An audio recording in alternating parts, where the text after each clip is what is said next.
Ayman al-Zawahiri by asserting that jihad did not have to be restricted to an armed approach.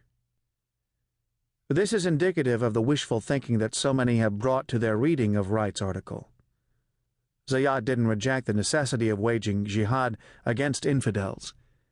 He just denied that it had to be restricted to an armed approach. Many readers mistakenly assumed he was denouncing jihad altogether. Zawahiri, says Wright, became increasingly isolated. He understood that violence was the fuel that kept the radical Islamist organizations running. They had no future without terror. That may be so for some organizations. Others, such as the Muslim Brotherhood, get along just fine without violence. In fact, the Brotherhood, as we shall see, is the key force behind the Stealth Jihad agenda, which aims to establish Islamic law in the West. In any case, the Brotherhood, according to Wright, wrote a series of books and pamphlets collectively known as the Revisions, in which they formally explained their new thinking. Wright met with the Grand Mufti of Egypt, Sheikh Ali Goma'a, to ask him about this. Wright calls Goma'a a highly promoted champion of moderate Islam. This description in itself shows the inadequacy of speaking only of terrorism without recognizing the myriad ways in which the jihad agenda is advancing. Goma'a may indeed be a highly promoted champion of moderate Islam, but he has also expressed support for the terrorist group Hezbollah. Goma'a, Wright continues, has also become an advocate for Muslim women, who, he says, should have equal standing with men. Yet he is also an advocate for Muslim women, who has spoken positively for wife-beating.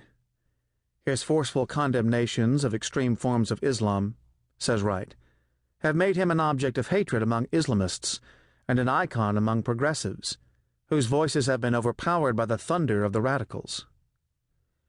Yet Goma'a's forceful condemnations of extreme forms of Islam have been accompanied by his denial of reports that he had rejected the traditional Islamic death sentence for apostates.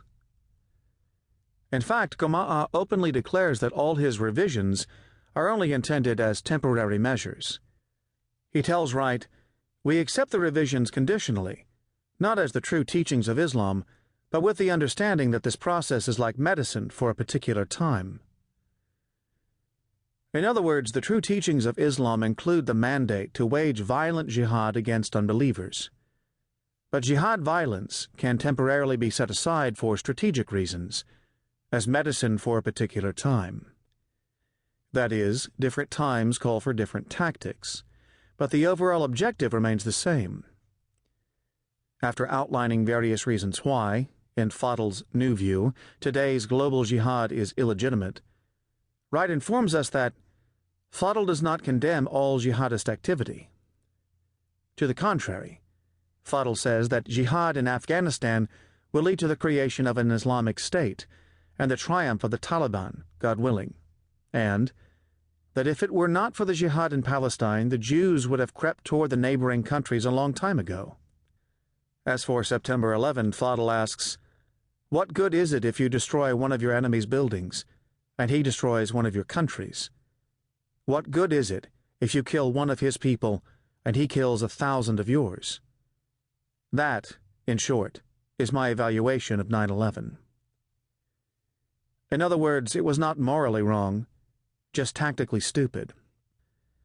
This is no rejection of jihad, it is just a change in tactics. It should make us all the more aware of and on guard against the Stealth Jihad. The Stealth Jihad. In this audiobook, I offer evidence for the proposition that terror attacks involving bombings and shootings are not the sum total of terrorist aspirations, but are just one component of a larger initiative. The goal of that initiative is the imposition of jihadists' ideology all over the world, over their fellow Muslims and non-Muslims alike. That ideology may be summed up by the phrase radical Islam, although that term is used in many different ways. Some use it to suggest that the core teachings of Islam are essentially peaceful, and that it is only radicals, those who distort those teachings,